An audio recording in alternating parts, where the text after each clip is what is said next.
Movie का नाम cleaner. और कहानी की शुरुआत में हम एक यंग लड़की को देखते हैं जिसका नाम जॉय होता है। उसके माता पिता दूसरे कमरे में लड़ रहे होते हैं और वह ज़मीन पे चलने की बजाय अलमारी और शेफ के सहारे किचन की खिड़की तक पहुंच जाती है और वहीं पे बैठी रहती है। फिर हम देखते हैं कि वो खिड़की काफ़ी ऊंचाई पे है। अब कहानी शिफ्ट होती है 20 साल बाद। जॉय अब बड़ी हो चुकी है। उसके घर में अलार्म बज रहा है क्योंकि आज वो अपनी कंपनी में जाने के लिए लेट हो गई है। वह कंपनी में क्लीनर की नौकरी करती है और आज जब वह जॉब के लिए लेट हो गई है तो इसके लिए जल्दी से वहाँ पहुँचती है और वहाँ उसका बॉस उसे डांटता भी है। उसका छोटा भाई माइकल भी उसके साथ होता है। इनके माता पिता की मौत हो चुकी है और जॉय जहाँ भी काम करने जाती है माइकल को अपने साथ लेके जाती है क्योंकि वह थोड़ा अलग है और उसे खास देखभाल की ज़रूरत है। जॉय पहले स्पेशल फोर्सेस में थी लेकिन माता पिता की मौत के बाद माइकल की जिम्मेदारी उस पर आ गई, जिससे उसे फोर्सेस छोड़कर क्लीनर की नौकरी करनी पड़ी। अब वह ऊंची ऊंची बिल्डिंग्स की खिड़कियां साफ करती है जो 300 से 400 मीटर ऊंची होती है। आज वह जिस बिल्डिंग में काम करने आई है वह इस इलाके की सबसे ऊंची इमारतों में से एक है। वह माइकल को रिसेप्शन पर बिठाकर टॉप फ्लोर पर जाती है जहां बिल्डिंग का ऑपरेटिंग रूम होता है। वहां उसे पता चलता है कि वर्कर्स अपने काम में अच्छे से नहीं काम करते हैं, जिससे उसे अपनी सुरक्षा खुद ही करनी होती है। वह एक लिफ्ट नुमा डेक के जरिए बिल्डिंग के बाहर खिड़कियां साफ करने लगती है। फिर थोड़ी देर बाद उसका एक और कोवर्कर वहां आता है। वह डेक एक ट्रॉली की तरह होता है जो ऊंची बिल्डिंग्स के बाहरी सफाई के लिए इस्तेमाल किया जाता है। वह कहानी में अब थोड़ा सा ट्विस्ट आता है। इस बिल्डिंग में आज एक बड़ी प्राइवेट एनर्जी कंपनी का एनुअल इवेंट हो रहा है। यह कंपनी लंदन में कई सोर्स से एनर्जी जनरेट करती है। इधर जॉय अभी भी बिल्डिंग से बाहर लटकी हुई है और उसका वो कोवर्कर अपने सफाई का काम कंप्लीट करके ऊपर चला जाता है। अब जॉय अकेली रह जाती है लेकिन उसे सफाई का काम करते रहना होता है क्योंकि बिना काम खत्म किए वो यहाँ से नहीं जाने वाली। दूसरी तरफ एनर्जी कंपनी के सीईओ और फाउंडर्स जो दो भाई हैं, फंक्शन शुरू होने से पहले ही नशे में डूबे होते हैं। वही फंक्शंस की तैयारियां जोर शोर से चल रही होती है। हाल में परफ्यूम की कुछ बोतलें भी रखी हुई हैं जो कहानी में आगे इम्पोर्टेंट रोल निभाने वाली है। अब जॉय भी अपनी सफाई का काम पूरा कर लेती है और वह भी ऊपर जाना चाहती है। जब वो टेक्निकल स्टाफ को काम पूरा होने की खबर बताती है तो उसमें डेक को ऊपर जाने की सलाह देते हैं। जय जॉय ऊपर से भरोसा कर उन पे भरोसा कर लेती है और डेक पर चढ़ जाती है। अब वह अपनी मैनुअली रोप खुद अलग कर लेती है। डेक छत की तरफ बढ़ने लगता है। जॉय कितनी ऊंचाई पे इसका अंदाजा इस बात से लगाया जा सकता है कि जब उसके हाथ से भरा एक फोम का बॉटल नीचे गिरता है तो नीचे गुजरते आदमी को काफ़ी गहरी चोट लग जाती है। इसी दौरान बिल्डिंग के अंदर कुछ लोग मास्क पहनकर आए होते हैं और कंपनी के लोगों को लग रहा होता है कि ये मास्क उनकी कंपनी के लिए लोगों का ही बना हुआ है, तो मे बी ये कोई प्रमोशन होगा। और एडमिनिस्ट्रेशन के लोग भी उनका अच्छे से वेलकम करते हैं। वहीं कुछ देर बाद माहौल पूरी तरह बदल जाता है। मास्क पहने लोग अचानक कंपनी के मेन ऑपरेटिंग सेंटर के मौजूद स्टाफ को मारकर वहां खुद ऑपरेट करने लग जाते हैं।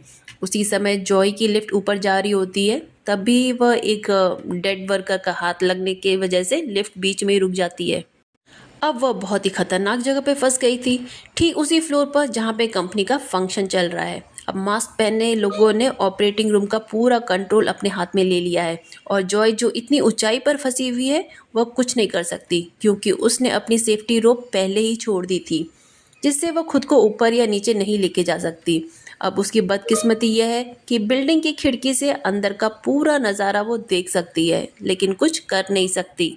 अब मास्क पहने लोग अपने मुंह पर ऑक्सीजन सिलेंडर लगाते हैं और वह एक बटन दबाते हैं जिससे कि हॉल में रखी परफ्यूम की बोतलें एक गैस जैसे बन जाती हैं और उसे काफ़ी गैस निकलने लगती है जिससे वहाँ के लोग बेहोश होने लगते हैं। लोग इससे बचने की कोशिश करते हैं लेकिन कोई फ़ायदा नहीं होता। इस बीच जॉय का भाई माइकल भी बिल्डिंग के उसी हिस्से तक पहुंच चुका होता है जहां जॉय सफाई कर रही थी। वो जॉय की मदद करना चाहता है लेकिन पूरी बिल्डिंग में परफ्यूम की बोतलें रखी है और गैस हर जगह फैल गई है, जिससे माइकल किसी तरह बचते हुए एक कमरे में जाके छिप जाता है ताकि वह गैस से सुरक्षित रह सके। लेकिन बिल्डिंग में मौजूद बाकी सभी लोग बेहोश हो जाते हैं। सिर्फ मास्क पहने लोगों ने उन्हीं लोगों को बचा के रखा है जो कंपनी के सीईओ और शेयर होल्डर्स हैं, क्योंकि वो उनको एक जगह इकट्ठा कर रहे हैं और उन्हें एयर फिल्टर मास्क देते हैं ताकि वो होश में रहें और सांस ले सके। फिर वे लोगों से बात करना शुरू करते हैं तो अब हमें पता चलता है मास्क पहनने वाले लोग असल में पर्यावरण को बचाने वाले एग्जीक्यूटिव हैं, उनका ना कहना है कि कंपनी झूठ बोल रही है कि कंपनी एनर्जी बनाती है, लेकिन इसके कारण बहुत सारा वेस्ट प्रोड्यूस होता है, जिससे इकोसिस्टम खराब हो रहा है, कई जानवर मर रहे हैं। इस कंपनी के आसपास रहने वाले लोगों की सेहत भी बिगड़ रही है। इसका मतलब साफ है कि मास्क पहने लोगों को बंदी बनाकर कंपनी की सच्चाई दुनिया के सामने लाना चाहते हैं। लेकिन अभी तो और भी ट्विस्ट एंड टर्न है। एक और चौंकाने वाली बात सामने आती है। इस कंपनी के 2 सीईओ, जो असल में 2 भाई हैं, केवल बिजनेसमैन ही नहीं बल्कि पार्लियामेंट के मेंबर्स भी हैं। ये सीईओ और शेयर होल्डर्स आसानी से लोगों को धोखा देकर इस टॉक्सिक कंपनी को चला रहे थे। मास्क पहने लोग इन सब से चाहते हैं कि वे अपने अपने अकाउंट्स के पासवर्ड दें, ताकि कंपनी से जुड़ी सारी सीक्रेट जानकारी आम जनता से शेयर की जा सके। उसके अलावा ये उन सब लोगों से कबूलाना भी चाहते हैं कि उन लोगों ने ऐसा क्या-क्या किया है, और अब उनकी माँगें हम लोग को तो सही लग रही होती है, बस उनका थोड़ा तरीका गलत होता है। लेकिन कहानी में अभी एक और ट्विस्ट आता है। मास्क पहने लोगों में सभी सीईओ और शेयर होल्डर्स को एक जगह बिठा दिया है। तभी उनकी टीम का एक आदमी नोवा अपने बॉस की मर्ज़ी के खिलाफ जाकर कंपनी के 2 सीईओ में से एक को गोली मार देता है। जिससे सभी चौंक जाते हैं, क्योंकि वे यहाँ पर सिर्फ सच उजागर करने आए थे। लेकिन सब मामला हत्या तक पहुँच गया है। उनका लीडर मार्क्स नोवा से पूछता है कि उसने ऐसा क्यों किया। तो इस दौरान जॉय उस बिल्डिंग पे बाहर लटकी हुई पार्लियामेंट्री इस दौरान जॉय जो बिल्डिंग के बाहर लटकी हुई है, वह पार्लियामेंटेरियन को मरते हुए देखती है। वह बाहर खिड़की से एसओएस का साइन बना देती है, ताकि कोई पुलिस उसको देखे और वहाँ पे पहुँच सके। लेकिन मास्क पहने लोगों इसे पहले ही देख लेते हैं। अपने लीडर मार्कस को बताता है कि मार्क्स नोवा को जॉय के पास भेजता है, जिससे उसकी जान का खतरा और बढ़ जाता है। लेकिन इससे पहले नोवा जॉय को कुछ कर सके, दूसरा पार्लियामेंटेरियन वहाँ से भाग जाता है। मार्क्स उसे पकड़ लेता है, लेकिन नोवा को भी पता चल जाता है कि वह खुद वहाँ पहुँच गया। नोवा का मकसद सिर्फ कंपनी को एक्सपोज करना ही नहीं रह गया था, बल्कि कंपनी के लोगों से ही वो नफरत करने लगा था। अब एक और ट्विस्ट सामने आता है, क्योंकि नोवा मार्क्स को गोली मार देता है और मरने से पहले मार्क्स उससे पूछता है कि उसने ऐसा क्यों किया। तो नोवा बताता है वो एंटी ह्यूमन है, वो इंसानियत से ही नफरत करता है। उसके लिए ये सिर्फ कंपनी खत्म करने का मिशन नहीं था, बल्कि वह चाहता है कि इंसानों की जनसंख्या ही कम कर दी जाए। अब तक मास्क पहने लोगों ने कुछ मार्क्स के सपोर्टर्स थे, लेकिन अब उन्होंने देखा कि नोवा ने अपने ही लीडर को मार दिया है, तो उनमें से उनकी एंटी ह्यूमन सोच को फॉलो करने लगते हैं और बाकी बचे लोगों को भी मार देते हैं। अब नोवा जॉय की तरफ बढ़ता है। जॉय अब भी बिल्डिंग के बाहर खिड़की पर लटकी हुई है। अंदर उसका भाई माइकल छिपा हुआ है। नोवा खिड़की के अंदर खड़ा है और जॉय बाहर है। जॉय के पास अब एक मौका अच्छा है, जिससे वो मार्क्स की लाश से जेब में से एक गन निकाल लेती है और नोवा की तरफ तान देती है। नोवा शांत रहता है, तो उसे बताता है कि उसने जॉय की मिलिट्री हिस्ट्री चेक की है। वह जानता है कि जॉय बेगुनाह लोगों को नुकसान नहीं पहुंचाएगी। फिर वो उसे ब्लैकमेल करने लगता है कि अगर जॉय ने उसे गोली मारी तो पूरी बिल्डिंग को ही उड़ा दी जाएगी, क्योंकि सभी अभी बेहोश पड़े हैं और सबके शरीर में एक बम फिट किया हुआ है। फिर वह एक बेहोश महिला के सिर पर गन रखता है और माइकल को भी मारने की धमकी देता है। उसके बाद अब कोई चारा नहीं बचता, इसलिए नोवा को अपनी ही गन से नीचे चलते हुए लोगों पे गोली चलानी पड़ती है। बाहर सड़क पे गुजर रहे लोगों पर 7 राउंड फायर करने के लिए वो मजबूर हो जाती है। अब पुलिस मौके पर पहुंच चुकी है। जॉय का बनाया हुआ एसओएस साइन भी देख लिया था पहले, तो अब उन्होंने देखा कि जॉय फायरिंग भी कर रही है, तो उन्हें लगता है कोई आतंकवादी ने शायद हमला कर दिया है। तो पुलिस स्नाइपर से इसके निशाने पे लेती है, लेकिन सीनियर पुलिस ऑफिसर जॉय को पहचान लेती है। वह जानती है कि जॉय एक्स मिलिट्री ऑफिसर है, इसलिए वह आदेश देती है कि जॉय को अभी मत मारो। लेकिन बाकी पुलिस अधिकारी इस बात से सहमत नहीं है। जॉय को शूट करने के लिए दबाव बनाने लगते हैं। इस बीच जॉय मार्क्स की लाश से उसका फ़ोन निकालती है और पुलिस हेल्पलाइन पर कॉल करती है। उसकी कॉल सीधे सीनियर पुलिस ऑफिसर को ट्रांसफ़र कर दी जाती है। जॉय पुलिस को पूरी सिचुएशन समझाती है कि बिल्डिंग के अंदर क्या चल रहा है। इस बीच किडनैप हुए लोगों के कन्फेशन रिकॉर्ड भी किए जा रहे थे और ये रिकॉर्डिंग्स न्यूज़ चैनल पर भी दिखाई जा रही थी। लेकिन जैसे ही पुलिस नोवा के बारे में सारी जानकारी मिलती है, तो वे भी डिटेल्स न्यूज़ पर चला देते हैं।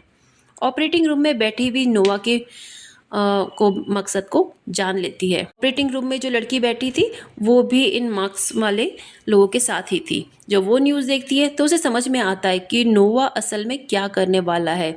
वो नोवा से बात करने की कोशिश करती है, पर कॉल ट्रांसफ़र होते ही नोवा धमकी देता है, अगर उसे कुछ हुआ तो उसकी कलाई पर बंधा बैंड ऑटोमेटिक ट्रिगर हो जाएगा और बम से बंधे लोगों की जान चली जाएगी। उधर पुलिस सीक्रेट तरीके से बिल्डिंग में घुसने की कोशिश करती है, लेकिन नोवा कैमरे के जरिए उन्हें देख लेता है। जिस वैन से पुलिस आई थी उसमें लगे बम को ब्लास्ट कर देता है। अब न्यूज़ चैनल को रिपोर्ट आने लगती है कि आतंकवादियों ने कोई डिमांड नहीं रखी है। अब नोवा जॉय से बातों में उलझाकर बिल्डिंग की एक और धमाका करने के लिए एक्सप्लोजिव नीचे भेजता है। लेकिन पुलिस ऑफिसर समय रहते जॉय को वार्न कर देती है, जिससे जॉय फौरन डेक को छोड़कर खिड़की के सहारे साइड में खिसक जाती है। फिर जैसे ही बम ब्लास्ट होता है डेक गिर जाता है नीचे और सभी को लगता है जॉय मर गई है, लेकिन असल में जॉय खिड़की पर लटक रही होती है। उसका भाई माइकल और एक पुलिस ऑफिसर उसे अंदर खींच लेते हैं, लेकिन अब नोवा को भी पता चल जाता है कि जॉय बिल्डिंग के अंदर आ चुकी है। अब नोवा को यहाँ से निकलने की ज़रूरत पड़ती है, तो उसे सभी किडनैप लोगों के कन्फेशन रिकॉर्ड करवा लिए हैं, लेकिन बिना किसी दिक्कत के बिल्डिंग के बाहर निकलने के लिए उसे नेगोशिएशन की ज़रूरत होगी। लेकिन वह नेगोशिएशन करने के बजाय अपनी टीम को जॉय को ही ख़त्म करने के लिए भेजता है, यानी उसके पास यहाँ से निकलने का कोई खास प्लान नहीं है। वहाँ जितने भी लोग बच गए हैं ना, उन्हें भी मारकर यहाँ से भागना चाहता है। अब जॉय भागकर एक कोने में छिप जाती है। जैसे ही नोवा की टीम उसे मारने के लिए आती है, जॉय उन पर भारी पड़ती है। नोवा की टीम पर जॉय काफ़ी भारी पड़ती है और काफ़ी लोग को मार भी देती है। इस बीच नोवा एक वीडियो रिकॉर्ड करता है जिसमें वह अपने असली इरादे बताता है, जिसमें वह इंसानों को इस धरती से सबसे बड़ा खतरा मानता है। इसके बाद उसकी वीडियो सब जगह भेजी जाती है। जो लड़की ऑपरेटिंग रूम में बैठी थी वो वीडियो देखती है और समझ जाती है कि नोवा तो बिल्कुल साइको ही हो गया है। अब बिल्डिंग में मौजूद हर कोई मरने वाला है, सिर्फ नोवा को छोड़कर। तो वो भी भागने की कोशिश करती है, लेकिन उसको भी मार दिया जाता है। फिर जॉय ऑपरेटिंग रूम पहुंचती है और वहां पर मौजूद आखिरी शूटर को भी मार देती है। अब जॉय और माइकल मिलकर बिल्डिंग के सिस्टम के सारे डेटा और सबूत एक चिप में सेव कर लेते हैं। फिर जॉय जानबूझकर नोवा को खुद को पकड़ने के लिए उकसाती है। इससे पहले कि वह बिल्डिंग से बाहर जाकर बम को ट्रिगर कर सके, जॉय कहती है कि पहले वो उसे पकड़ने आए और फिर उसके बाद ही वो बात करेगी। इसी दौरान जॉय पुलिस ऑफिसर को भी बताती है कि वह एक्स मिलिट्री है, तो उसका फ़र्ज़ ये है कि किडनैप हुए लोगों को बचाए और फिर अपने भाई माइकल के साथ लिफ्ट में अपने भाई माइकल को वो लिफ्ट से बाहर भेज देती है ताकि वह बिल्डिंग से सुरक्षित निकल सके। अब आखिरी लड़ाई शुरू हो जाती है। नोवा जॉय को मारने के लिए बिल्डिंग में से उसे ट्रैक करते हुए आता है, लेकिन जॉय चुपके से उसके साथियों को ख़त्म कर देती है। मगर वह नोवा को नहीं मार सकती क्योंकि वह जानती है उसकी कलाई में बंधा बैंड उसको मारते ही वो बम्स को ट्रिगर कर देगा, जिससे नोवा के उस बैंड छीनने के लिए वह जानबूझकर उससे फिजिकल लड़ाई करती है और जॉय और नोवा के बीच में काफ़ी देर तक ज़बरदस्त फाइट होती है। लड़ाई के दौरान नोवा एक खिड़की से टकराता है, जिससे कांच टूट जाता है और वो नीचे लटक जाता है। नोवा जॉय को आखिरी बार याद दिलाता है कि उसकी कलाई में बंधा बैंड क्या कर सकता है अगर उसे कुछ हुआ तो वो सारे बम्स ट्रिगर हो जाएंगे। लेकिन तभी जॉय उसे अपने हाथ दिखाती है, जिसमें नोवा को एहसास होता है कि उसका बैंड अब जॉय के हाथ में है, जिससे जॉय बिना किसी झिझक के उसे नीचे फेंक देती है। इसके बाद जॉय पुलिस को बिल्डिंग टेक ओवर करने का सिग्नल देती है। अब तक ज़्यादातर आतंकवादी मारे जा चुके थे और नोवा भी मर चुका होता है, इसलिए बम्स का कंट्रोलिंग बैंड अब जॉय के पास है, इसलिए खतरा भी टल चुका है। फिर पुलिस बिल्डिंग में घुसकर बाकी लोगों को भी ख़त्म कर देती है, मतलब आतंकवादियों को। यही पर सीन कट होता है और इसके बाद जॉय नीचे आती है, जहां पुलिस ऑफिसर उसकी बहादुरी की तारीफ करती है। सभी न्यूज़ चैनलों पे उसका नाम बहादुरी की चर्चा हो रही होती है, लेकिन जॉय को सिर्फ उस वक्त अपने भाई माइकल की फिक्र होती है। वह उसे ढूंढती है लेकिन वो कहीं नहीं मिलता। फिर वो अचानक से रिसेप्शन एरिया के कोने पे एक सोफे के ऊपर बैठा मिलता है। उसके पास वह चिप है जिसमें सारा डेटा सेव किया हुआ है और इसी के साथ ये मूवी ख़त्म हो जाती है।